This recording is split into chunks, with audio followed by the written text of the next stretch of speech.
Bajaj Pulsar NS 400 jet. এই বাইকটা Indian bike মার্কেটে কতটুকু নিজের ভ্যালু ধরে রাখতে পারবে, এই বিষয়টা আপনার কাছে কি মনে হয়?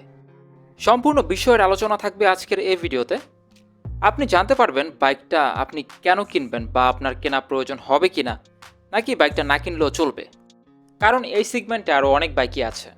তবে আজকের ভিডিওতে বাইকটা কেনার কিছু ইফেক্টিভ বিষয় আপনি জানতে পারবেন। প্রথমেই আসে অবশ্য বাইকের প্রাইস। বাইকের প্রাইস রেঞ্জ অনুযায়ী বাইকের ইঞ্জিন পারফরম্যান্স ক্ষমতা এটা আসলে সত্যিই দুর্দান্ত। বর্তমানে বাইকটার প্রাইস 1,83,563 রুপি। এখন এই প্রাইসে কিন্তু আপনি 150cc অনেক বাইক পাচ্ছেন, আর এটা হচ্ছে একটা 400cc বাইক।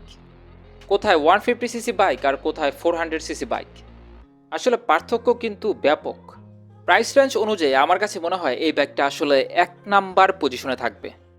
যদি বাইকের লুকসের কথা বলি, বাইকের লুকসটাও কিন্তু খুব একটা খারাপ না, দেখতে আসলে ভালোই। তবে যে আহামরি খুব বেশি সুন্দর এটা বলা যাবে না। বিশেষ করে বাইকের ফ্রন্টের লুকসটা আমার কাছে ভালো লেগেছে, কিন্তু বাইকের বডি স্ট্রাকচার আরও একটু বেশি মাস্কুলার হতে পারতো। বাইকটার ইঞ্জিনে ডমিনার বাইকের মতোই প্রায় সিমিলার ইঞ্জিন ইউজ করা হয়েছে।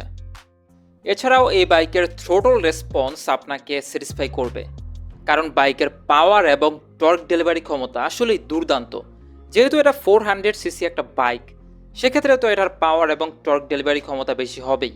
তবে এখানে আমি দুর্দান্ত বলছি এই কারণে, এই বাইকের প্রাইস রেঞ্জ খুবই কম, আর এই প্রাইসে আপনি এরকম পাওয়ার ডেলিভারি পাচ্ছেন, এটা আসলে ইমপ্রেসিভ।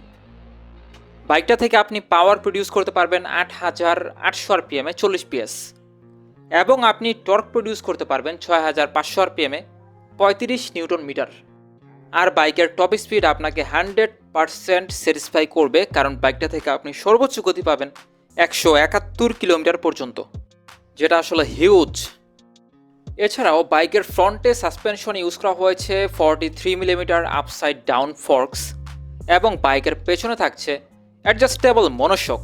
অ্যাডজাস্টেবল মনোশক হওয়াতে আপনি এটাকে অ্যাডজাস্ট করে চালাতে পারবেন। বাইকের সাসপেনশন ফিডব্যাক দুর্দান্ত, এটা নিয়েও ইউজারদের কমপ্লেন নাই। এক্ষেত্রেও বলা যেতে পারে বাইকটা আপনার জন্য একটা বেস্ট ডিসিশন হতে পারে কেনার ক্ষেত্রে, আপনি যদি সাসপেনশনের দিকটা দেখেন তাহলে। বাইকের ফ্রন্টে ইউজ করা হয়েছে প্রজেক্টর LED হেডলাইট, তার সাথে DRL-ও থাকছে।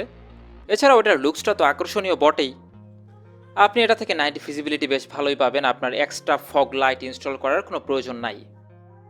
এছাড়াও সেফটি ফিচার্স হিসাবে আপনি পাবেন বাইকে 320 মিলিমিটার ডিস্ক ব্রেক, এটা বাইকের ফ্রন্টে, এবং আপনি বাইকের পেছনে পাবেন 230 মিলিমিটার ডিস্ক ব্রেক। এছাড়াও ডুয়াল চ্যানেল ABS তো থাকছেই।